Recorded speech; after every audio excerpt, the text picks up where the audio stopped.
স্বাধীনতার পরে এই আওয়ামী লীগ যখন ক্ষমতায় বসে লুটতরা শুরু করেছিল, তখন মাওলানা ভাসানী পল্টন ময়দানে বলেছিলেন, মুজিব, তোমার ছাত্রলীগ, তোমার যুবলীগ, তোমার লাল বাহিনী, নীল বাহিনী থামাও, এরা দেশটাকে খায় ফেলল।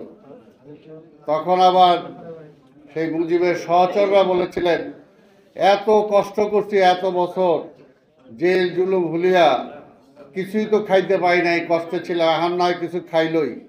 ওই যে বললে কিছু খাইলই, তার মধ্যে দেশও খাইছে, শেখ মুজিবরাও খাই ফেলাইছে। আজকের সেজন্যই বললাম, ইতিহাস থেকে আমরা সবাই বলি শিক্ষা গ্রহণ করার, কিন্তু ইতিহাস থেকে আমরা শিক্ষা গ্রহণ করি না। তাই আশা করব আমরা যে আজকের এই দেশটা বহু কষ্ট করে এই পর্যায়ে আমরা হাসিনা মুক্ত করেছি, স্বৈরাচার মুক্ত করেছি।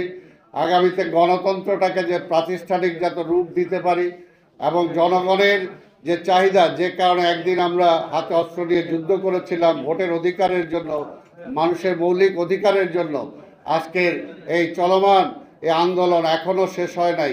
সেই ভোটের অধিকারকে এবং গণতন্ত্রকে প্রাতিষ্ঠানিক রূপ দেওয়ার, সেখানে আমরা অবশ্যই বিশ্বাস করি। বর্তমানে দেশনেত্রী বেগম খালেদা জিয়ার নেতৃত্বে, আমাদের নেতা দেশনায়ক তারেক রহমানের নেতৃত্বে, তার সাথে আমাদের প্রিয় মহাসচিব মির্জা ফখরুল আলমগীর সহ আমাদের নেতৃত্বে ইনশাল্লাহ গণতন্ত্র প্রাতিষ্ঠানিক রূপ পাবে।